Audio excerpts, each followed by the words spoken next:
Abel and His Great Adventure. "Come out of doors, master, come out of doors. I can't talk or think right with walls around me. Never could. Let's go out to the garden." These were almost the first words I ever heard Abel Armstrong say. He was a member of the Board of School Trustees in Stillwater, and I had not met him before this late May evening, when I had gone down to confer with him upon some small matter of business. For I was the new schoolmaster in Stillwater, having taken the school for the summer term. It was a rather lonely country district, a fact of which I was glad, for life had been going somewhat awry with me, and my heart was sore and rebellious over many things that have nothing to do with this narration. Stillwater offered time and opportunity for healing and counsel, yet, looking back, I doubt if I should have found either had it not been for Abel and his beloved garden. Abel Armstrong, he was always called Old Abel, though he was barely 60, lived in a quaint grey house close by the harbour shore. I heard a good deal about him before I saw him. He was called queer, but Stillwater folks seemed to be very fond of him. He and his sister Tamzine lived together. She, so my garrulous landlady informed me, had not been sound of mind at times for many years, but she was all right now, only odd and quiet. Abel had gone to college for a year when he was young, but had given it up when Tamzine went crazy. There was no one else to look after her. Abel had settled down to it with apparent content. At least he had never complained. "Always took things easy, Abel did," said Mrs. Campbell. "Never seemed to worry over disappointments and trials as most folks do. Seems to me that as long as Abel Armstrong can stride up and down in that garden of his, reciting poetry and speeches, or talking to that yaller cat of his as if it was a human, he doesn't care much how the world wags on. He never had much get up and git. His father was a hustler, but the family didn't take after him. They all favoured the mother's people, sorter shiftless and dreamy. 'Tain't the way to get on in this world." "No, good and worthy Mrs. Campbell, it's not the way to get on in your world. But there are other worlds where getting on is estimated by different standards, and Abel Armstrong lived in one of these, a world far beyond the ken of the thrifty Stillwater farmers and fishers. Something of this I had sensed even before I saw him, and that night in his garden, under a sky of smoky red, blossoming into stars above the harbour, I found a friend whose personality and philosophy were to calm and harmonize and enrich my whole existence. This sketch is my grateful tribute to one of the rarest and finest souls God ever clothed with clay. He was a tall man, somewhat ungainly of figure and homely of face, but his large, deep eyes of velvety nut brown were very beautiful and marvellously bright and clear for a man of his age. He wore a little pointed, well cared for beard, innocent of grey, but his hair was grizzled, and altogether he had the appearance of a man who had passed through many sorrows, which had marked his body as well as his soul. Looking at him, I doubted Mrs. Campbell's conclusion that he had not minded giving up college. This man had given up much and felt it deeply. But he had outlived the pain, and the blessing of sacrifice had come to him. His voice was very melodious and beautiful, and the brown hand he held out to me was peculiarly long and shapely and flexible. We went out to the garden in the scented, moist air of a maritime spring evening. Behind the garden was a cloudy pine wood. The house closed it in on the left, while in front and on the right a row of tall Lombardy poplars stood out in stately purple silhouette against the sunset sky. "Always liked Lombardy," said Abel, waving a long arm at them. "They are the trees of princesses. When I was a boy they were fashionable. Any one who had any pretensions to gentility had a row of Lombardies at the foot of his lawn or up his lane. or at any rate one on either side of his front door. They're out of fashion now. Folks complain they die at the top and get ragged looking. So they do, so they do. If you don't risk your neck every spring climbing up a light ladder to trim them out as I do. My neck isn't worth much to anyone, which I suppose is why I've never broken it, and my Lombardis never look out at elbows. My mother was especially fond of them. She liked their dignity and their standoffishness. They don't hobnob with every Tom, Dick, and Harry. If it's pines for company, master, it's Lombardis for society. We stepped from the front door stone into the garden. There was another entrance, a sagging gate flanked by 2 branching white lilacs. From it, a little dappled path led to a huge apple tree in the centre. A great swelling cone of rosy blossom with the mossy circular seat around its trunk. But Abel's favourite seat, so he told me, was lower down the slope, under a little trellis overhung with the delicate emerald of young hop-vine. He led me to it and pointed proudly to the fine view of the harbour visible from it. The early sunset glow of rose and flame had faded out of the sky. The water was silvery and mirror-like.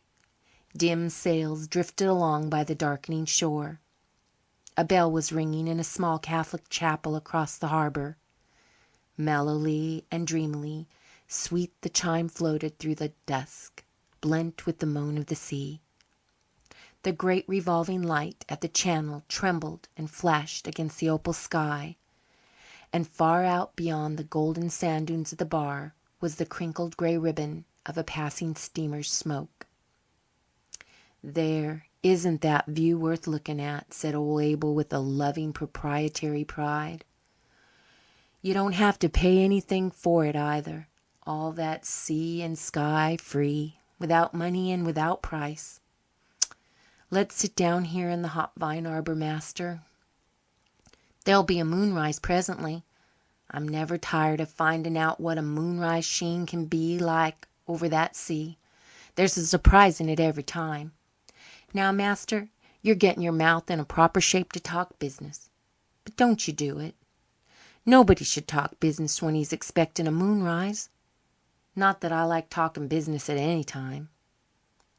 "Unfortunately, it has to be talked of sometime, Mr. Armstrong," I said.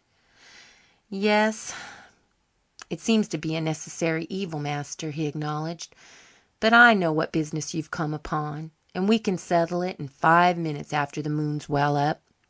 I'll just agree to everything you and the other 2 trustees want. Lord knows why they ever put me on the school board. Maybe it's because I'm so ornamental. They wanted one good-looking man, I reckon." His low chuckle, so full of mirth and so free from malice, was infectious. I laughed also as I sat down in the hop-vine arbour. "Now, you needn't talk if you don't want to," he said, "and I won't. We'll just sit here, sociable-like, and if we think of anything worth while to say, we'll say it. Otherwise not. If you can sit in silence with a person for half an hour and feel comfortable, you and that person can be friends. If you can't, friends you'll never be, and you needn't waste time in trying."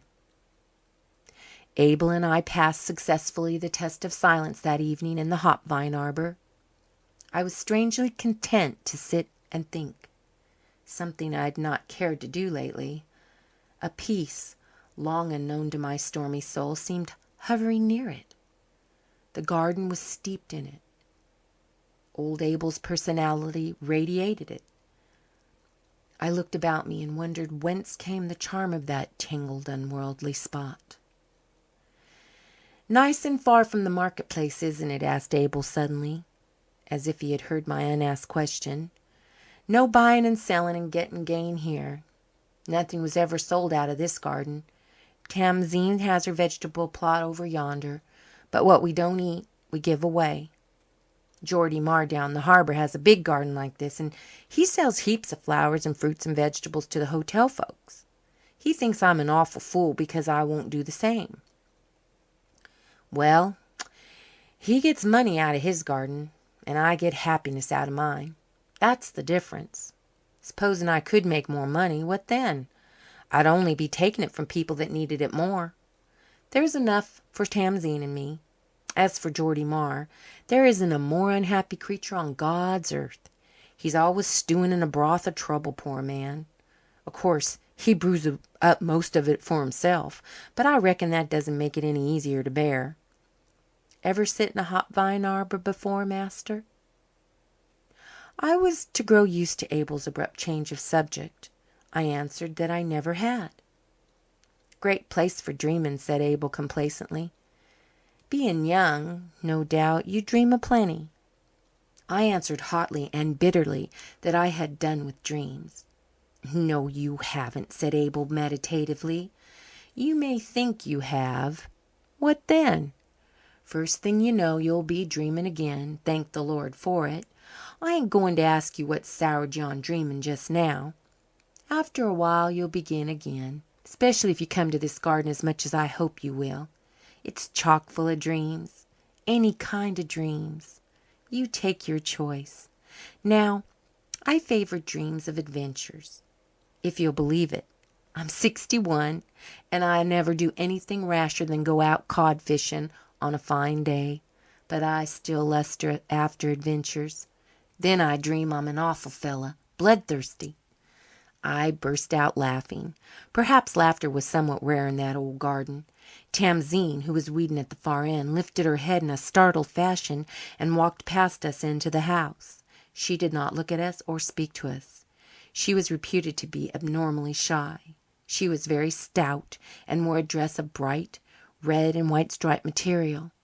Her face was round and blank, but her reddish hair was abundant and beautiful. A huge orange-coloured cat was at her heels. As she passed us, he bounded over to the arbour and sprang up on Abel's knee.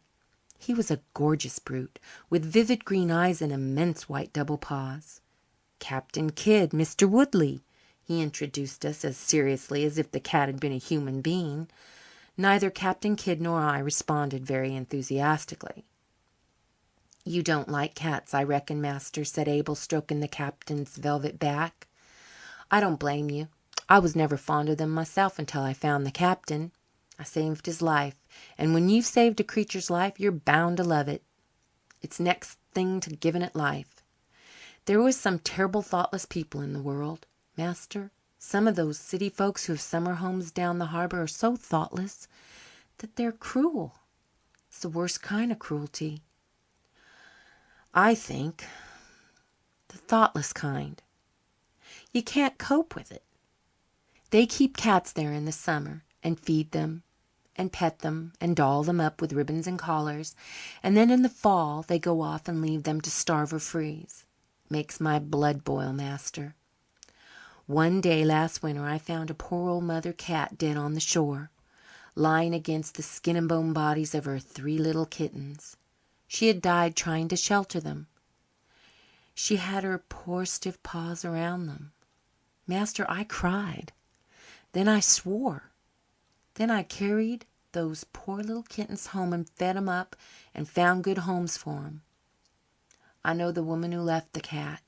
When she comes back this summer I'm going to go down and tell her my opinion of her.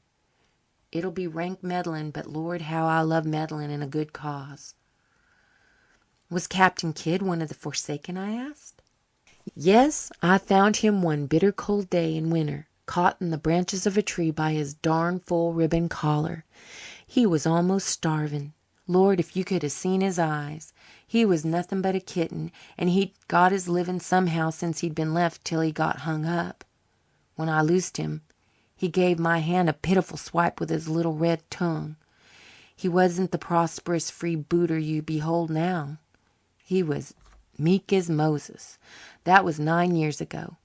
His life has been long in the land for a cat. He's a good old pal, the captain is." "I should have expected you to have a dog," I said. Abel shook his head. "I had a dog once. I cared so much for him that when he died I couldn't bear the thought of ever getting another in his place.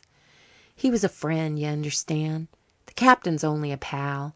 I'm fond of the captain, all the fonder because of the spice of deviltry there is in all cats.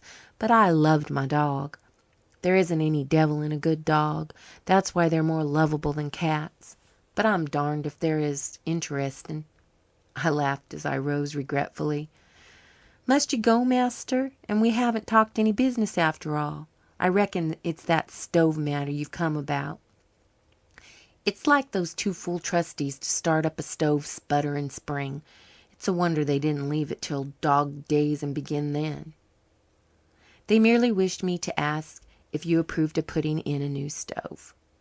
"Tell them to put in a new stove, any kind of a new stove, and be hanged to them," rejoined Abel. "As for you, master, you're welcome to this garden any time. If you're tired or lonely, or too ambitious or angry, come here and sit a while, master. Do you think any man could keep mad if he sat and looked into the heart of a pansy for 10 minutes? When you feel like talking, I'll talk, and when you feel like thinking, I'll let you. I'm a great hand to leave folks alone." "I think I'll come often," I said. "Perhaps too often." "Not likely, master, not likely. Not after we've watched a moonrise contentedly together. It's as good a test of compatibility as any I know. You're young and I'm old, but our souls are almost the same age, I reckon, and we'll find lots to say to each other. Are you going straight home from here?" "Yes." "Then I'm going to bother you to stop for a moment at Mary Bascom's and give her a bouquet of my white lilac. She loves 'em, and I'm not going to wait till she's dead to send her flowers." "She's very ill just now, isn't she?" "She's got the Bascom consumption. That means she may die in a month, like her brother, or linger on for 20 years, like her father. But long or short, white lilacs in spring is sweet, and I'm sending her a fresh bunch every day while it lasts. It's a rare sight, master. I envy you your walk home in a moonlight along that shore." "Better come part of the way with me," I suggested.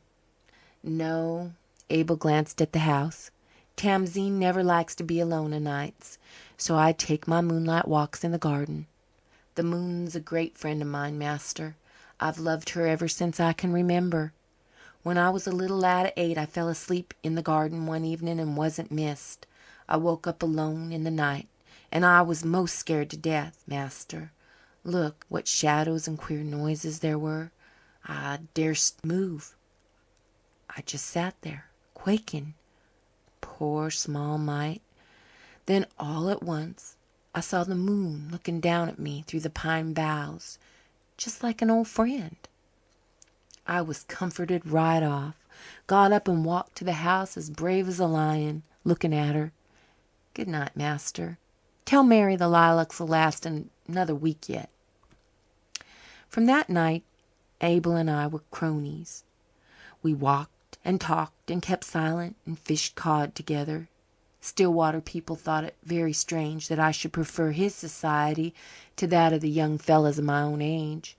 Mrs. Campbell was quite worried over it and opinioned that there had always been something queer about me. Birds of a feather. I loved that old garden by the harbour shore. Even Abel himself, I think, could hardly have felt a deeper affection for it. When the gate closed behind me, it shut out the world and my corroding memories and discontents. In its peace, my soul emptied itself of the bitterness which had been filling and spoiling it, and grew normal and healthy again, aided thereto by Abel's wise words. He never preached, but he radiated courage and endurance and a frank acceptance of the hard things of life, as well as a cordial welcome of its pleasant things. He was the sanest soul I ever met. He neither minimized ill nor exaggerated good, but he held that we should never be controlled by either. Pain should not depress us unduly, nor pleasure lure us into forgetfulness and sloth. All unknowingly he made me realize that I had been a bit of a coward and a shirker. I began to understand that my personal woes were not the most important things in the universe, even to myself.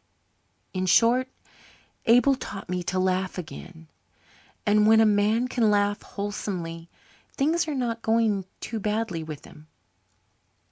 That old garden was always such a cheery place. Even when the east wind sang in minor and the waves on the grey shore were sad, hints of sunshine seemed to be lurking all about it. Perhaps this was because there were so many yellow flowers in it. Tamzine liked yellow flowers. Captain Kidd, too, always paraded it in panoply of gold. He was so large and effulgent that one hardly missed the sun. Considering his presence, I wondered that the garden was always so full of singing birds. But the captain never meddled with them. Probably he understood that his master would not have tolerated it for a moment. So there was always a song or a chirp somewhere. Overhead flew the gulls and the cranes. The wind in the pines always made a glad salutation. Abel and I paced the walks in high converse on matters beyond the ken of cat or king. I like to ponder on all problems, though I can never solve them, Abel used to say. My father held that we should never talk of things we couldn't understand, but Lord, master, if we didn't, the subjects for conversation would be mighty few. I reckon the gods laugh many a time to hear us, but what matters? So long as we remember that we're only men and don't take to fancying ourselves gods, really knowing good and evil, I reckon our discussions won't do us or anyone much harm. So we'll have another whack at the origin of evil this evening, master. Tamzine forgot to be shy with me at last and gave me a broad smile of welcome every time I came. But she rarely spoke to me. She spent all her spare time weeding the garden, which she loved as well as Abel did. She was addicted to bright colours and always wore wrappers of very gorgeous print. She worshipped Abel, and his word was a law unto her. "I am very thankful Tamzine is so well," said Abel one evening as we watched the sun set. The day had begun sombrely in grey cloud and mist, but it ended in a pomp of scarlet and gold. "There was a time when she wasn't, master. You've heard. But for years now she has been quite able to look after herself. And so, if I fare forth on the last great adventure some of these days, Tamzine will not be left helpless. She is 10 years older than you. It is likely she will go before you," I said. Abel shook his head and stroked his smart beard. I always suspected that beard of being Abel's last surviving vanity. It was always so carefully groomed, while I have no evidence that he ever combed his grizzled mop of hair. No, Tamzine will outlive me. She's got the Armstrong heart. I have the Marwood heart. My mother was a Marwood. We don't live to be old, and we go quick and easy. I'm glad of it.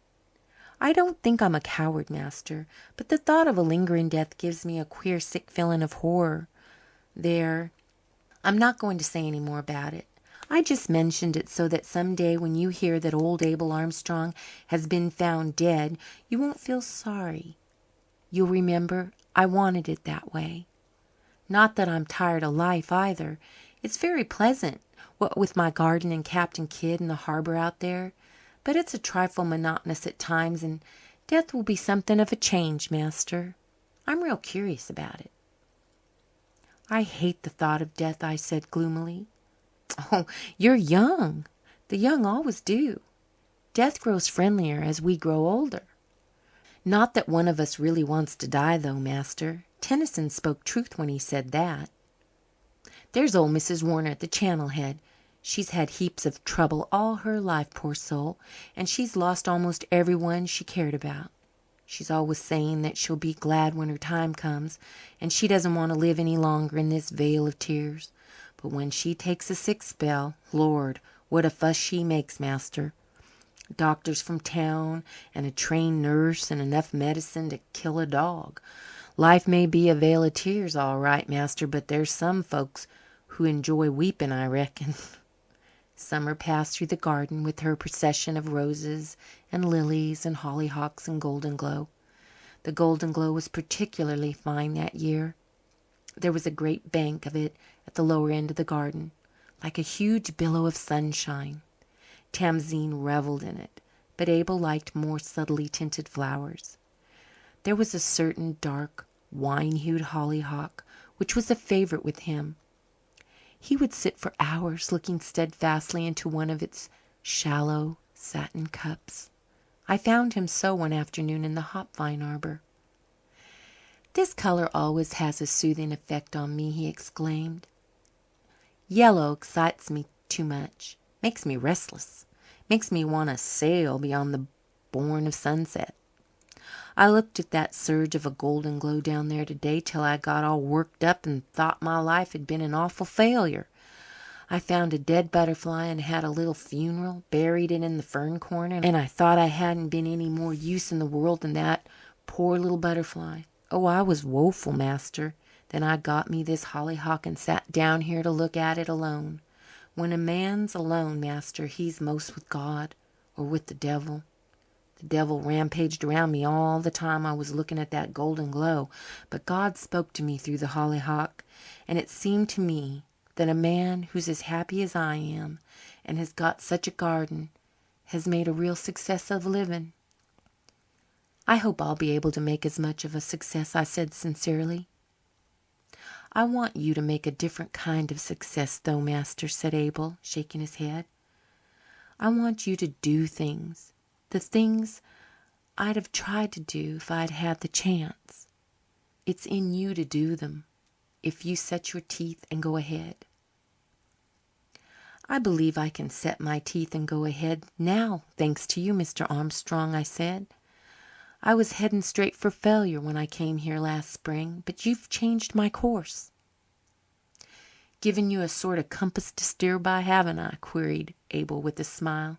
"I ain't too modest to take some credit for it. I saw I could do you some good. But my garden has done more than I did, if you'll believe it. It's wonderful what a garden can do for a man when he lets it have its way. Come sit down here and bask, master. The sunshine may be gone tomorrow. Let's just sit and think." We sat and thought for a long while.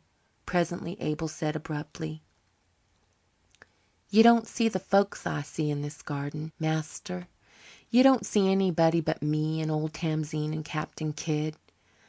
I see all who used to be here long ago. It was a lively place then. There were plenty of us, and we were as gay as a set of youngsters as you'd find anywhere.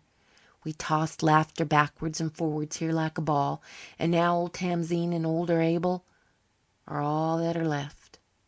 He was silent for a moment, looking at the phantoms of memory that passed invisibly to me, the dappled walks, and peeped merrily through the swinging boughs. Then he went on. "Of all the folks I see here, there are two that are more vivid and real than all the rest, master. One is my sister Alice. She died 30 years ago. She was very beautiful. You'd hardly believe that to look at Tamzine and me, would you? But it's true. We always called her Queen Alice. She was so stately and handsome. She had brown eyes and red gold hair, just the colour of that nasturtium there. She was Father's favourite. The night she was born they didn't think my mother would live. Father walked this garden all night, and just under that old apple tree he knelt at sunrise and thanked God when they came to tell him that all was well. Alice was always a creature of joy. This old garden rang with her laughter in those years. She seldom walked. She ran or danced. She only lived 20 years, but 19 of them were so happy. I've never pitied her over much. She had everything that makes life worth living, laughter and love, and at the last sorrow. James Milburn was her lover. It's 31 years since his ship sailed out of that harbour and Alice waved him goodbye from this garden. He never came back. His ship was never heard of again. When Alice gave up hope that it would be, she died of a broken heart. They say there's no such thing, but nothing else ailed Alice. She stood at yonder gate day after day and watched the harbour, and when at last she gave up hope, life went with it. I remember the day. She'd watched until sunset. Then she turned away from the gate. All the unrest and despair had gone out of her eyes. There was a terrible peace in them, the peace of the dead. "He will never come back now, Abel," she said to me. In less than a week she was dead. The others mourned her, but I didn't, master. She had sounded the deeps of living, and there was nothing else to linger through the years for. My grief had spent itself earlier when I walked this garden in agony because I could not help her. But often on these long, warm summer afternoons I seem to hear Alice's laughter all over this garden, though she's been dead so long." He lapsed into a reverie which I did not disturb, and it was not until another day that I learned of the other memory that he cherished. He reverted to it suddenly, as we sat again in the hop vine arbour, looking at the glimmering radiance of the September sea. "Master, how many of us are sitting here?" "Two in the flesh. How many in the spirit I know not," I answered, humouring his mood. "There is one. The other of the two I spoke of the day I told you about Alice. It's harder for me to speak of this one." "Don't speak of it if it hurts you," I said. "But I want to. It's a whim of mine. Do you know why I told you of Alice and why I'm going to tell you of Mercedes? It's because I want someone to remember them and think of them sometimes after I'm gone. I can't bear that their names should be utterly forgotten by all living souls. My older brother, Alec, was a sailor, and on his last voyage to the West Indies he married and brought home a Spanish girl. My father and mother didn't like the match. Mercedes was a foreigner and a Catholic, and differed from us in every way.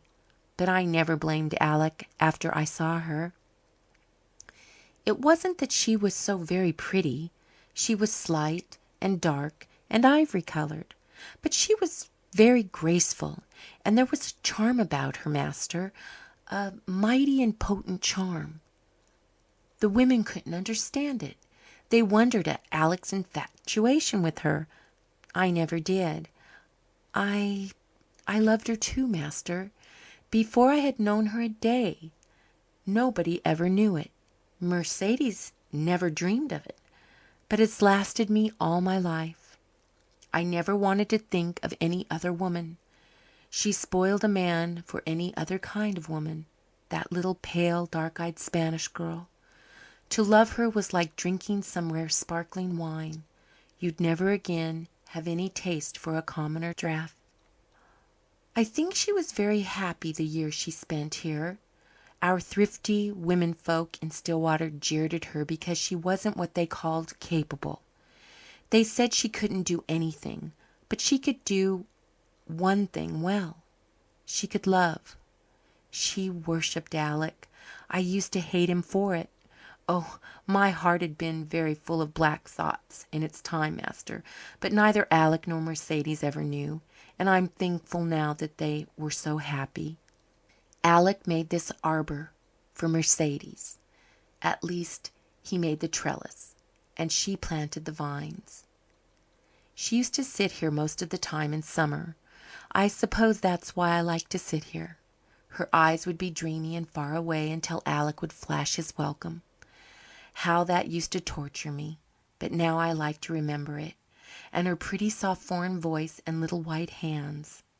She died after she had lived here a year. They buried her and her baby in the graveyard of that little chapel over the harbour where the bell rings every evening. She used to like sitting here and listening to it. Alec lived a long while after, but he never married again. He's gone now, and nobody remembers Mercedes but me." Abel lapsed into a reverie, a tryst with the past which I would not disturb. I thought he did not notice my departure, but as I opened the gate he stood up and waved his hand. 3 days later I went again to the old garden by the harbour shore. There was a red light on a distant sail. In the far west a sunset city was built around a great deep harbour of twilight. Palaces were there and bannered towers of crimson and gold. The air was full of music. There was one music of the wind and another of the waves, and still another of distant bell from the chapel near which Mercedes slept. The garden was full of ripe odours and warm colours. The Lombardis around it were tall and sombre, like the priestly forms of some mystic band.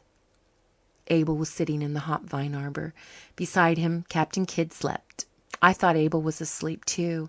His head leaned against the trellis and his eyes were shut. But when I reached the arbour I saw that he was not asleep. There was a strange, wise little smile on his lips, as if he had attained to the ultimate wisdom and were laughing in no unkindly fashion at our old blind suppositions and perplexities. Abel had gone to his great adventure.